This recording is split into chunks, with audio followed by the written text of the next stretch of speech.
ಅವರು ಕನ್ನಡ ಚಿತ್ರರಂಗದಲ್ಲಿ ಅಪಾರವಾದಂಥ ಕೊಡುಗೆಯನ್ನು ಕೊಟ್ಟಂಥವರು.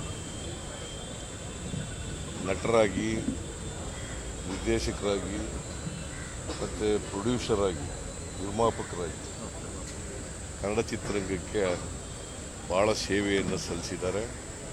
ಅವರ ಸೇವೆಯನ್ನು ಮರೀಲಿಕ್ಕೆ ಸಾಧ್ಯ ಆಗಿಲ್ಲ. ಮತ್ತು ಹಾಸ್ಯ ನಟರಾಗಿದ್ದದ್ದು ಅಷ್ಟೇ ಅಲ್ಲ, ನಾಯಕ ನಟರಾಗೂ ಕೂಡ ಅನೇಕ ಚಿತ್ರಗಳಲ್ಲಿ ಮಾಡಿದರು.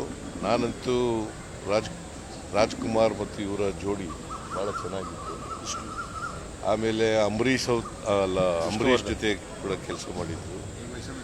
ಆಮೇಲೆ ನಮ್ಮ ಯಾರವರು ವಿಷ್ಣುವರ್ಧನ್ ಅವರ ಚಿತ್ರದಲ್ಲಿ ಪಾಪ ಭಾಳಷ್ಟು ಏಳು ಬೀಳುಗಳನ್ನು ಕಂಡಿದ್ದಾರೆ. ಆದರೂ ಕೂಡ ಅವರು ಕನ್ನಡ ಚಿತ್ರ ನಿರ್ಮಾಣ ಮಾಡ್ತಕ್ಕಂಥದ್ದು, ನಿರ್ದೇಶನ ಮಾಡ್ತಕ್ಕಂಥದ್ದು, ಆಕ್ಟ್ ಮಾಡ್ತಕ್ಕಂಥದ್ದನ್ನು ಬಿಡ್ತಿರಲಿಲ್ಲ.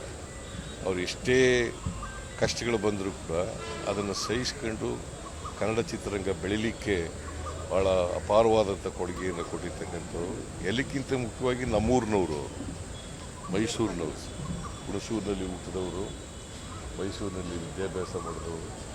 ಸೊ ಹಾಗಾಗಿ ಮೈಸೂರಿನವರು. ಸೊ ಮೈಸೂರು ಕಂಡ್ರೆ ಭಾಳ ಪ್ರೇಮ ಇತ್ತು, ಅವರಿಗೆ ಪ್ರೀತಿ ಇತ್ತು. ನಾನು ಅವರು ಒಂದು ಸಾರಿ ಹೆಲಿಕಾಪ್ಟರ್ನಲ್ಲಿ ಮೈಸೂರಿಗೆ ಹೋಗಿದ್ದೆ. ಬೆಂಗಳೂರಿಂದ ಮೈಸೂರಿಗೆ ಹೋಗಿ ಮೈಸೂರಿನ ರೇಸ್ ಕೋರ್ಸ್ನಲ್ಲಿ ಇಳಿದಿದ್ದು. ಸೊ ಉದ್ದಕ್ಕೂ ಅನೇಕ ವಿಚಾರಗಳನ್ನು ಚರ್ಚೆ ಮಾಡ್ಕೊಂಡು ಹೋಗಿದ್ದು. ರಾಜಕೀಯ, ಸಿನಿಮಾ ಮತ್ತು ಸಾಮಾಜಿಕ ವಿಚಾರಗಳನ್ನು ಭಾಳಷ್ಟು ಚರ್ಚೆ ಮಾಡಿದ್ದು. ಸೊ ಒಬ್ಬ ಕನ್ನಡ ಸೇವೆಯನ್ನು ಮಾಡಿದಂಥ ಅಪರೂಪದ ನಟ ಅಂತೇಳಿ ನಾನು ಭಾವಿಸ್ಕೊಂಡಿದ್ದೇನೆ. ಅವರ ಆತ್ಮಕ್ಕೆ ಚಿರಶಾಂತಿ ದೊರಕಲಿ, ಅವರ ಕುಟುಂಬ ವರ್ಗದವರಿಗೆ ಅವ್ರ ಸಾವಿನ ದುಃಖವನ್ನು ಭರಿಸ್ತಕ್ಕಂಥ ಶಕ್ತಿ ಕೊಡಲಿ ಅಂತೇಳಿ ನಾನು ದೇವರಲ್ಲಿ ಪ್ರಾರ್ಥನೆಯನ್ನು ಮಾಡ್ತೀನಿ. ಸರ್, ಅವರು ಇದ್ದಾಗ ಸಾಕಷ್ಟು ಚಿತ್ರಕರ್ಮಿಗಳಿಗೆ ಸ್ಫೂರ್ತಿಯಾಗಿದ್ದಾರೆ. ಅವರು ಹೋದ ನಂತರ ಕೂಡ ಒಂದಷ್ಟು ಮಂದಿಗೆ ಸ್ಫೂರ್ತಿಯಾಗಿದ್ದಾರೆ. ರಾತ್ರಿ ಅವರ 2 ನಯನಗಳನ್ನು ಡಾಕ್ಟರ್ ರಾಜ್ಕುಮಾರ್ 5ನೇ ಇದಕ್ಕೆ ಡೊನೇಟ್ ಮಾಡಿದ್ದಾರೆ. ಆ ಮೂಲಕ ಒಂದು 7-8 ಜನಕ್ಕೆ ದೃಷ್ಟಿಯಾಗುವಂಥ ದೃಷ್ಟಿ ಕೊಡ್ತಕ್ಕಂಥ ಕೆಲಸ ಮಾಡಿರ್ತಕ್ಕಂಥದ್ದು ಭಾಳ ಶ್ಲಾಘನೀಯವಾದಂಥ. ಅದನ್ನು ಅವರಿಗೆ ಸತ್ತ ಮೇಲೂ ಕೂಡ ಸಮಾಜಮುಖಿಯಾಗಿ ಕೆಲಸ ಮಾಡಿದಂಥವ್ರು.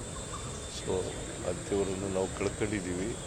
ಅದಕ್ಕೆ ಭಾಳ ಮುಖ್ಯವಾಗಿ ಕನ್ನಡ ಚಿತ್ರರಂಗ ಅವರ ಸಾವಿನಿಂದ ಬಡವಾಯಿತು ಅಂತೇಳಿ ಹೇಳ್ಬೇಕಾಗ್ತದೆ.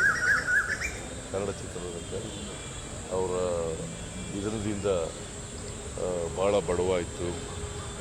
ಒಬ್ಬ ಕನ್ನಡ ಪ್ರೇಮಿಯನ್ನು ಕಳ್ಕೊಂಡಿದ್ದೀವಿ.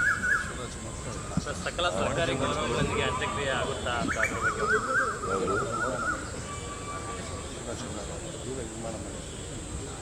ನಿರ್ಮಾಣ ಮಾಡಿದ್ರೆ ವಾಣಿಜ್ಯ ಮಂಡಳಿ ಪರವಾಗಿ ಏನಾರು ಅವ್ರಿಗೆ ಗೌರವ ಕರ್ನಾಟಕ ಹೋಗೋದಾ ಅಂತ ಕೇಳಿದ್ರು ಮಾಧ್ಯಮಗಳು. ನೀವು ಬಂದು ಭೇಟಿ ಮಾಡಿ ನನಗೆ.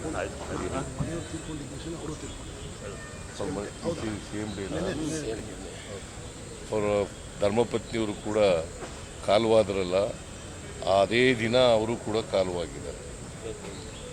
ಸೊ ಇಬ್ಬರು ಆತ್ಮಕ್ಕೂ ಶಾಂತಿ ದೊರಕಲಿ ಅಂತೇಳಿ ಪ್ರಾರ್ಥನೆ.